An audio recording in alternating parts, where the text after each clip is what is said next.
So మనం 3/4 minus 5/3 equal to like fractions కాదు, like ఫ్రాక్షన్స్గా మార్చేయండి.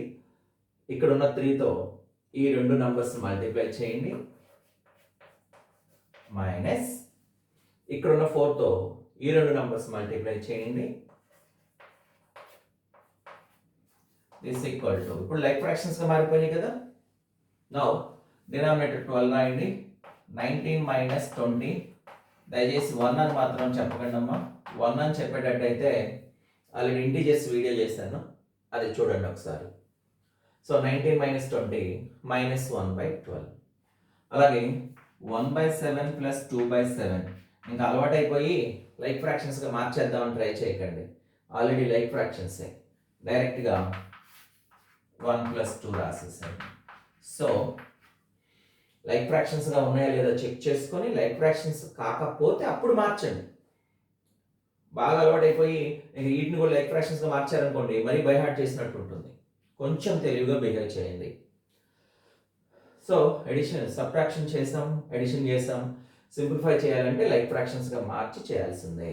మరి ఈ లైక్ ఫ్రాక్షన్స్ ఇంకెక్కడైనా ఉపయోగపడతాయా?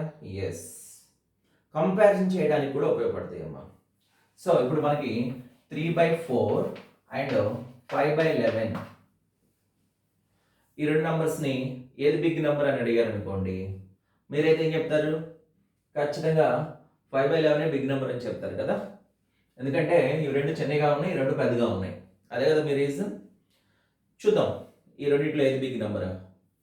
నౌ లైక్ ఫ్రాక్షన్స్గా మార్చేయండి. సో లైక్ ఫ్రాక్షన్స్గా మార్చితే ఇక్కడ రెండింటిని 11తో మల్టిప్లై చేస్తే 33/44 వస్తుంది. మరి ఈ రెండింటిని 4తో మల్టిప్లై చేయండి. ఇప్పుడు చెప్పండి, సేమ్ డినామినేటర్స్ ఉన్నప్పుడు ఏదైతే న్యూమరేటర్ బిగ్ ఉంటుందో అదే బిగ్ నెంబర్ అవుతుంది. సో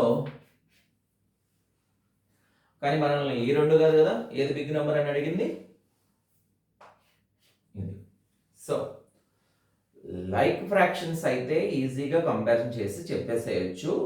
లైక్ ఫ్రాక్షన్స్ కాకపోతే కంపల్సరీగా లైక్ ఫ్రాక్షన్స్గా మార్చి ఈ రెండిట్లో ఏది బిగ్ నెంబరో చూసి ఇక్కడ ఆన్సర్ చేయండి. ఇక్కడ కాదు, ఇది రాయకండి. ఇది కేవలం మనం లైక్ ఫ్రాక్షన్స్లో మార్చి ఏది బిగ్ నెంబరో తెలుసుకోవడానికి. బట్ ఆన్సర్ మాత్రం 3/4 ఈజ్ గ్రేటర్ దెన్ 5/11 అని రాయండి. సో లైక్ ఫ్రాక్షన్స్గా ఎడిషన్ సబ్ట్రాక్షన్ చేసినప్పుడు సింప్లిఫై చేయడానికి అండ్ కంపారిజన్ చేయడానికి లైక్ ఫ్రాక్షన్స్గా మార్చేస్తాం. మరి మల్టిప్లై చేసేటప్పుడు, డివిజన్ చేసేటప్పుడు రెండు ఫ్రాక్షనల్ నంబర్స్ని మార్చాలా, లైక్ ఫ్రాక్షన్స్గా మార్చాలా? అవసరం లేదు, అవి ఈజీగా డైరెక్ట్గా చేసేయచ్చు. ఎలా చేద్దాం ఇప్పుడు చూద్దాం. చూడండి,